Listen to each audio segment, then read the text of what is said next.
A porch is the first thing you see when you come home or when someone visits. So it's important that it's neat, tidy, and clutter-free to create that great first impression. In this podcast, we chat about how to achieve that curb appeal by decluttering and organizing your porch.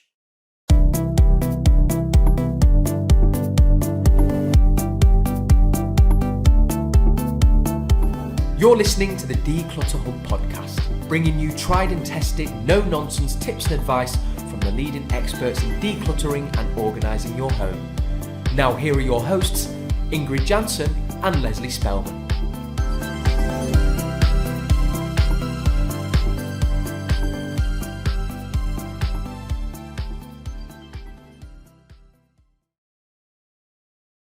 This podcast episode is sponsored by the Clean and Tidy Home Show. The Clean and Tidy Home Show takes place at Excel London on the 8th and 9th of October 2022, and everyone is welcome. Visit to get all the tips, tricks, tools, and motivation you need to clean, organise, and take control of your home. Go to cleanandtidyhomeshow.com for more information and to buy tickets. We'll be there, and we hope you will too. Hello and welcome, listeners. I'm Ingrid. And I'm Leslie. If you're new to the Declutter Hub podcast, you are so welcome here. What you'll find is reality, empathy, and advice by the bucket load. And we just wanted to remind everybody you can also watch this podcast on YouTube, either on our YouTube channel or in the show notes that we create from each podcast. Now, this is podcast 207. So if you want to check out the show notes, go to declutterhub.com/207 and you'll see the show notes because there's lots of good stuff in there, isn't there, Leslie? Yeah, there's links to other podcasts, there's links to blogs, there's social media handles in there. And as Ingrid says, of course, the YouTube link as well. So do go and check it out. Don't miss out on the opportunity to watch as well as listen, Ingrid.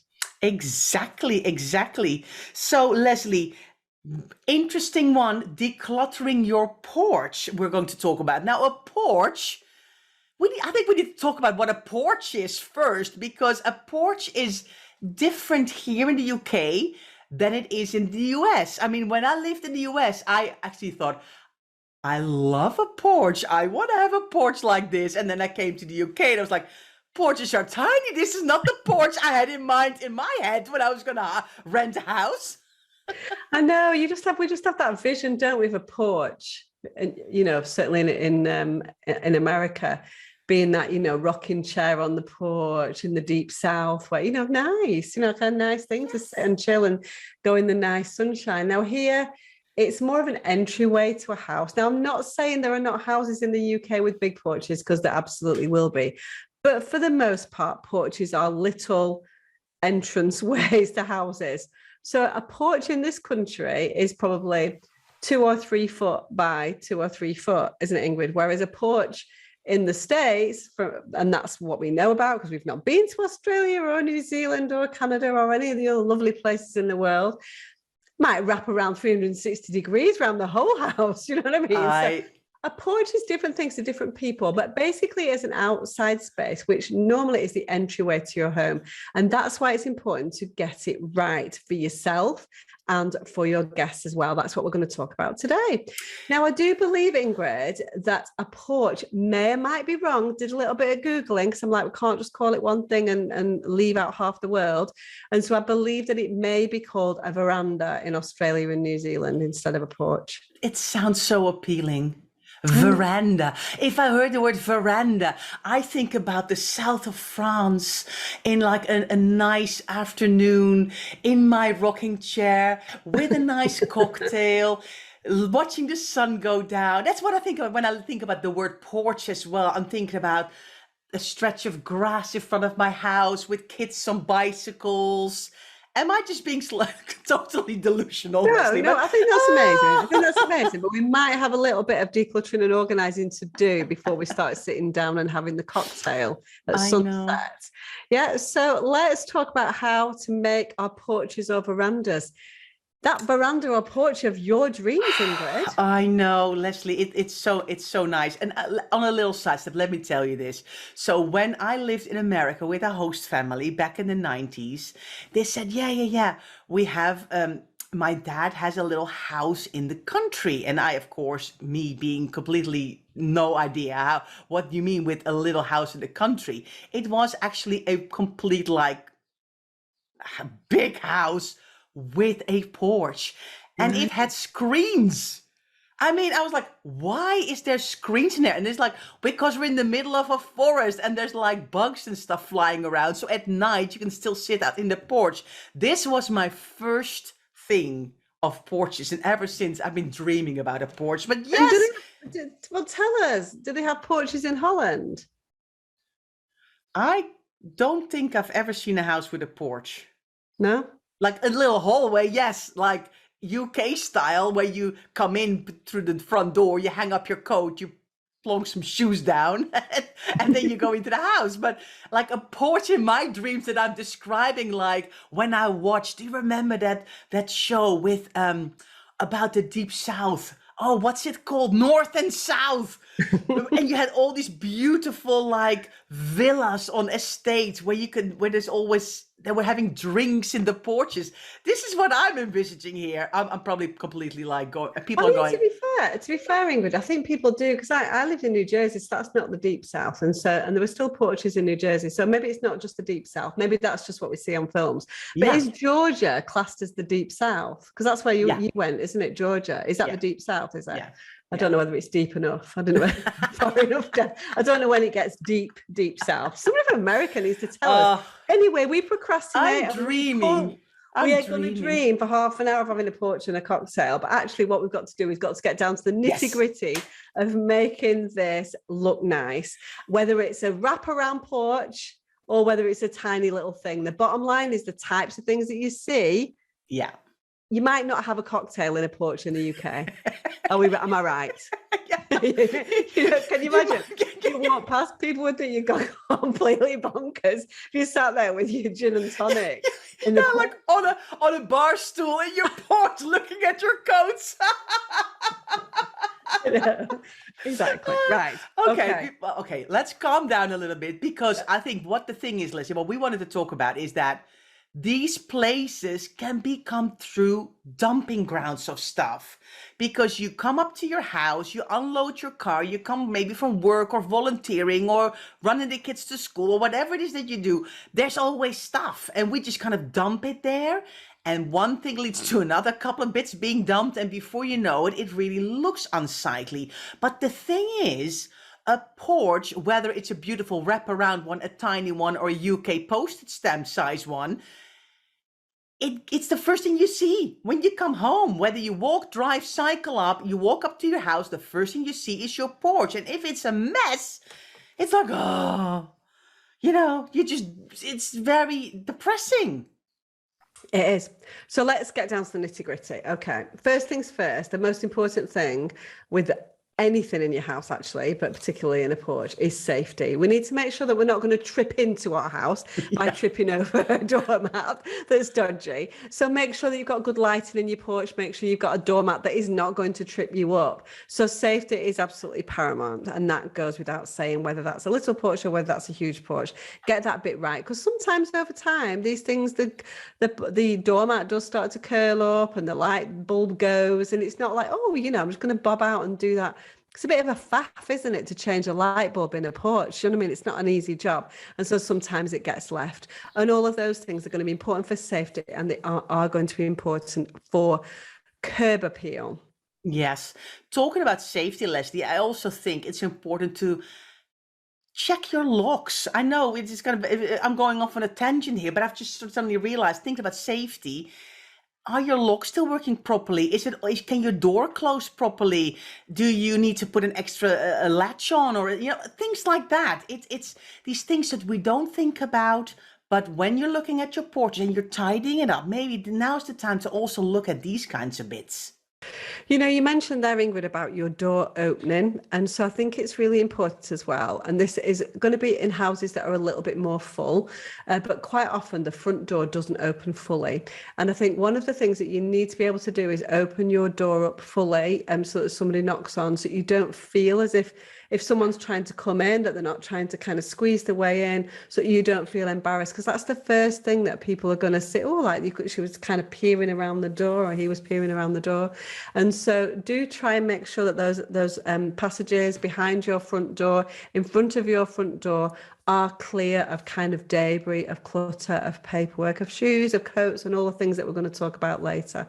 So it's really important to make sure that your front door opens fully. Yes, and I think it's not always even stuff that hangs on the back of doors. It's also stuff that is kind of behind the door, propped between the door and the wall, and things get put and stacked on top of it, and then it gets really hard work, doesn't it? Even when you come in with a bag of shopping or something, if you can't open your front door fully and you have to kind of squeeze yourself in with lots of bags in your hands, it gets hard work. And I think every time when something is hard work, it costs a lot of energy.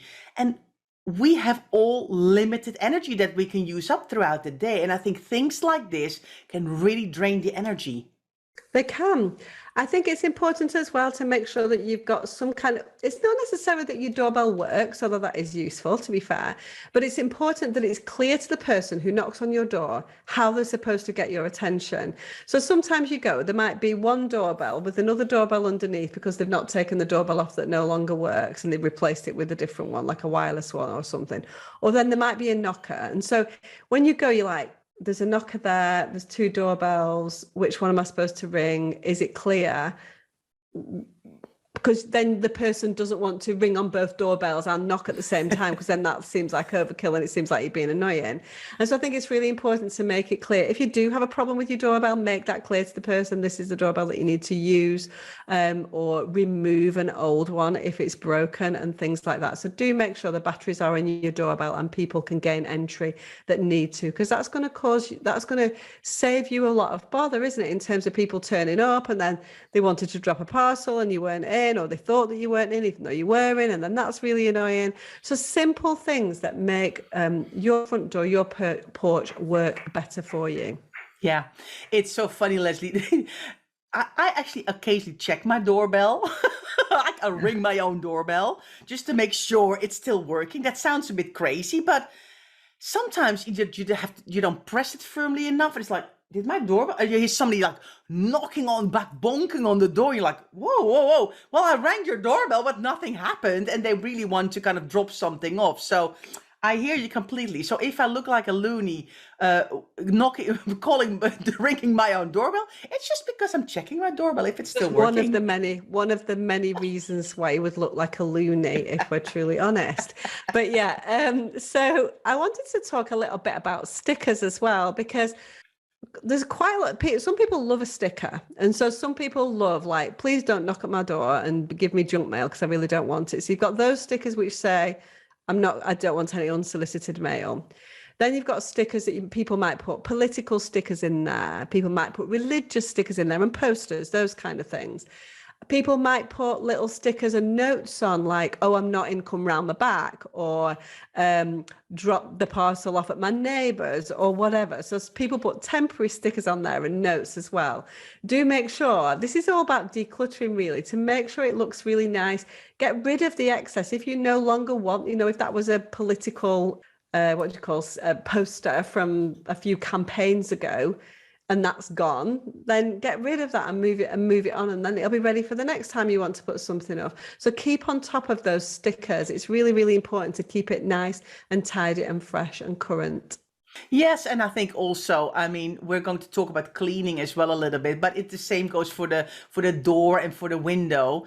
It needs to look appealing. I think the cleaner and tidier it looks, the more welcoming it looks for people to come and knock on your door. Yeah. And I think, just to finish this sort of section off, I think it really is, this is all about curb appeal, isn't it? And as you said right at the beginning, this is not just about guests. This is about you coming home from a busy day, from whatever you've done, and being happy to walk through your porch into your front door. It's so important for your own well-being and positivity when you enter your house, isn't it, Ingrid? Yeah, definitely. So Leslie, let's take a break. And then after the break, let's talk a little bit about things we can declutter. Just a quick reminder that today, the 16th of September at midnight, is your very last chance to sign up for our discounted membership after the Reset Your Home Challenge. So go to members.declutterhub.com to find out all the details. Hi, everyone. Welcome back to this podcast all about decluttering your porch. Now, before the break, we talked a lot about curb appeal and what actually a porch is, and if it's a veranda or a porch. We've had some nice discussions about that already, but now it's time to talk about decluttering. What kind of stuff do we find in porches around the world that we can declutter? Leslie? And I think it's fair to say our little mini porches that we have here in the UK are like TARDISes. And I think that the huge porches that they have elsewhere in the world have still got the same kind of stuff in them. They might just have a little bit more of it, or it might be a little bit more spread out. So let's talk about shoes and wellies and outdoor shoes and boots and all those kind of things first, Ingrid. Yes, always. You come into the house, some people do not take the shoes off, other people do. But I can guarantee you, nearly every house I've ever come into has shoes behind the front door, in the porch, whatever it might be. There are some shoes there, without a shadow of a doubt. So let's keep them to a minimum. Let's make sure that the ones that are there are definitely outdoor shoes that we are using to go in and out. Don't just have random shoes. If these are shoes that can be in the house, bring them into the house. So the shoes that you need to have on that porch or veranda are really just the ones that are very dirty or that are used every day for you to go out in. I think it's useful as well for you to have something to put them on. So nothing too complicated, but maybe some kind of shoe rack if you've got a little bit more space. Or if you just want to keep it super simple, you can use a trug, which is a kind of plastic container or a wicker basket or whatever, that you can just kind of throw the shoes in and then rummage around. Whatever it is, keep those shoes containerized on a shoe rack or into a container so they look nice and neat and they look like they should be there. Also, Leslie, if you have wellies, and a lot of people, especially in the UK, we have wellies because it rains on a very regular basis, but that doesn't mean we wear wellies all year round. So if it's the height of summer and 31 degrees, wellies really should not be in your porch. If they're muddy, just take them to your kitchen or your utility room, clean them up and put them away for when the time is right, when the season is a welly season, or when it's super cold and there's snow and you're not going to wear wellies. Same thing. So make sure that these things don't keep lingering in porches. Same goes for outdoor shoes. If you have got a pair of shoes that you walk around in the garden, in the garage all the time, don't have 6 different pairs. Have 1 or 2 at the ready. You don't need that many. See if you can declutter some of those. Same principle for coats as well, Ingrid. Raincoats, winter coats, outdoor coats, scarves, hats, gloves. These are all the types of things that we see in porches. You need to keep on top of these things and do regular declutters and organization of these to make sure that they are not overwhelming your space and making that entryway into your house kind of cluttered. That's what we're trying to avoid, isn't it? Yeah. Same goes for umbrellas. I mean, we need a lot of them here in the UK, let's be honest. But umbrellas, rain gear, backpacks, swimming bags from sports activities, it all gets dumped into the porch. Yeah, think about those hooks as well, similar to the way that you would in a hallway. Can you get some hooks to hang these type of things up so that they're not just kind of left on the floor? Have you got enough hooks, or could you have more? You can almost never have enough hooks for coats, and the more hooks you have, the less coats have to hang on each hook, and it always looks a little bit neater. So really think about that. The porch is a very, very neglected area of a lot of homes that people don't think about. So that's why we're trying to urge you to think about it today. Yeah. I want to talk about as well mail and parcels. Now, the way that we get our mail is different all around the world. A lot of people have got post boxes at the ends of driveways and gardens, but typically in the UK, mail and parcels get posted through the door or left in porches. And so we want to make sure that you're on top of that. Don't leave what people do is they pick up the mail that looks like it's solicited mail and leave all the junk mail behind in the porch. Don't leave all those pizza kind of leaflets and things that you don't want and junk mail. Don't leave that in the porch. Bring it in and recycle it immediately if it's not something that you want. It's better that it goes straight into the recycling than sits in your porch, because then your porch just looks like a rubbish dump, and that's not what we want. So keep on top of parcels and paperwork and mail and junk mail. Yes, good one, Leslie. I completely agree, because I find boxes and boxes all stacked on top of each other. It's like, oh wow, did it all come today? Oh no, it's been here for about 6 days. I'm like, oh, I think I would be like too nosy to know what's in there to kind of leave it in my porch. So yes, do that on a daily basis. Don't let that all build up. It will save you a lot of work later. Absolutely.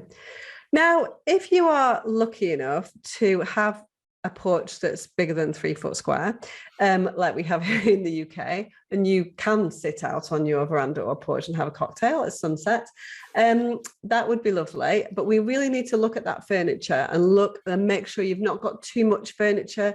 Make sure that furniture is nice. Really keep a handle on it. Does it need to be restored? Is it giving you that curb appeal? Is it providing something for you to sit on that you want? Have you got tables to put said cocktail on, for example? Really keep on top of that furniture, because what we see sometimes is there is a habit of this furniture kind of sticking around a little bit longer than it needs to. It's outdoor furniture and it's like, oh, that'll do. What happens if I have more people around? Do create a porch that is for the 364 days a year and not for the 1 day a year that you've got somebody else visiting that's going to sit on your porch. Really important to keep on top of furniture as well as other things in your porch. Yeah, I think I completely agree with you, Leslie. And I think that can sometimes be done by getting some new cushions or a new seating area. It doesn't have to be all new furniture. Sometimes by repairing, refurbishing, maintaining your furniture, you can really get a lot more wear out of it. And by adding some smaller touches, you can really kind of make it look much nicer and more inviting for you as well to sit out. And next to the furniture, I think, and also a category that I wanted to talk about is plants and flowers.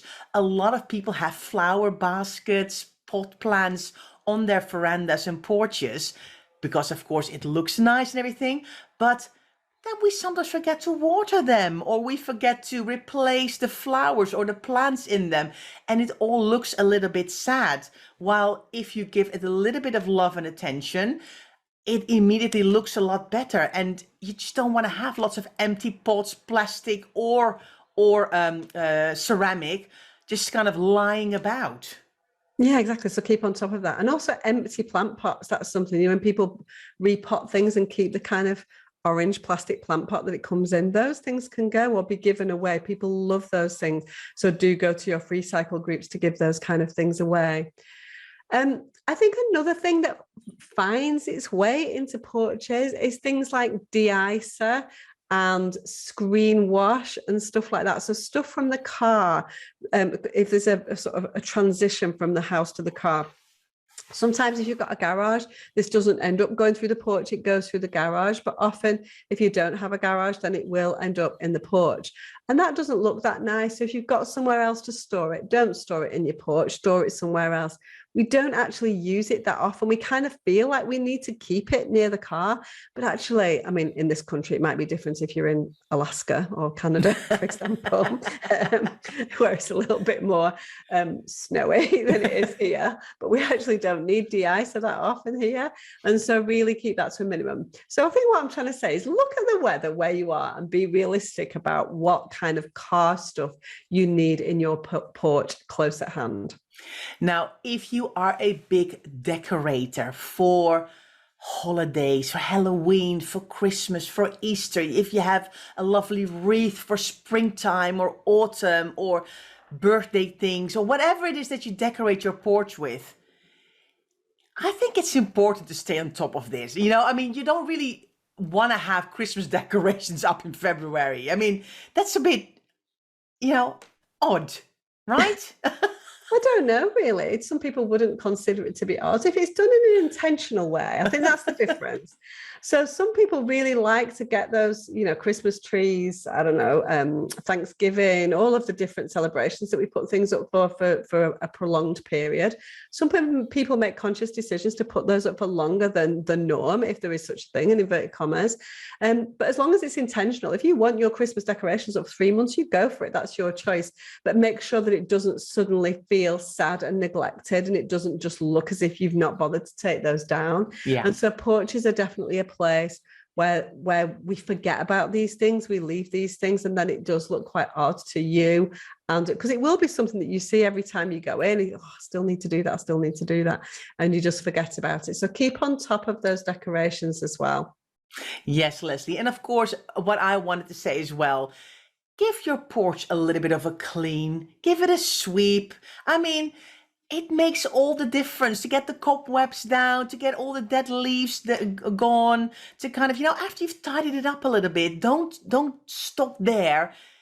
Get a brush out, a dustpan and brush, maybe a bigger brush, and just hoover it a little bit, or give it a little bit of a sweep or have a hoover.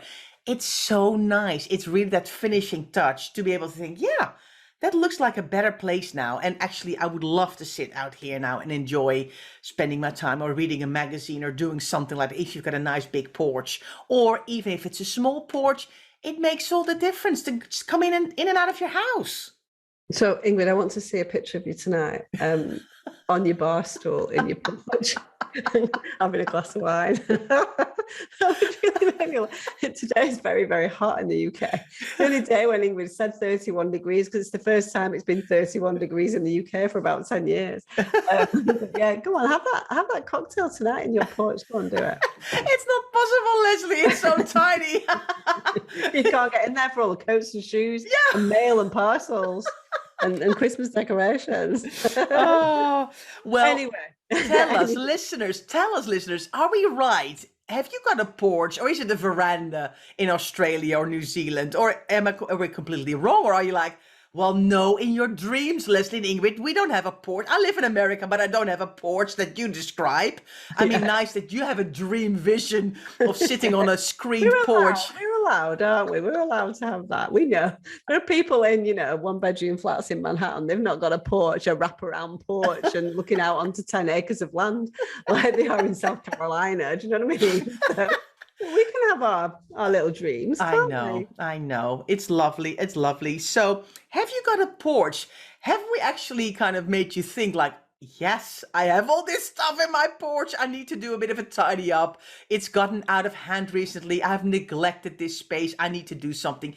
Tell us, let us know in the comments under the show notes. If you go to declutterhub.com/207, you can leave us a note, a comment, and we'd love to know what people are doing all around the world on their verandas. Maybe you do something. I know, pictures. Would it be nice to get some pictures? Yes, I'd love some pictures from some porches. Yes, send us, maybe if you can't do that in the comments, send us an email or put it in our Facebook group. Oh my gosh, I would love that. This is me on my porch after listening to Ingrid and Leslie's podcast. Do you know what I've realized?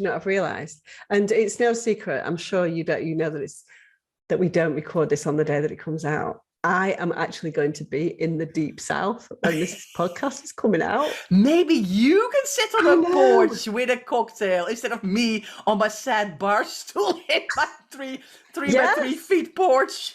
I'm definitely going to do that. I'm definitely remind me when I'm off to where will I be? I'll be in Nashville. That's the deep south, isn't it? Tennessee. Yeah. That's completely. I can't tell you how excited I am to go. But I'm going to be stalking people in houses. We're staying in one of those houses, one of those guests. Did they call them antebellum or something? Antebellum, is that what it's called? Yeah, that sounds familiar. I mean, they definitely will have a porch. So Leslie, I always re-listen to the podcast before it comes out to make sure that everything is like proper and everything. So do you actually want me to text you on holiday saying, yes, hey Leslie, don't forget to take that picture on the porch? Yeah, I do, because I'll forget otherwise while I'm fandangoing around the deep south. Very excited, never been there before. So I am. I hope the deep south does not disappoint. Oh, it's so beautiful. That whole area, Georgia, South Carolina, North Carolina. I've been to Nashville as well. It's a long time ago, but it's just, I love it. I love it so much. So beautiful there. That's funny. I never even thought about that. And then I just thought about the town. But oh yes, I will be. Well, thank you, holiday goer, for reminding us that you are on holiday. Well, I'll keep the ship afloat, but I will remind you of your podcast promise. So listeners, keep an eye out for Leslie's picture. I really hope that we're not going to forget this, because then we're going to be in trouble. But thank you so much for listening. And next week, I think we need to do a bit more serious, Leslie, because we're just talking about porches and cocktails. So let's talk about next week about the 10 things you need to declutter from your notice board. So thanks so much for being here, and we hope to see you soon.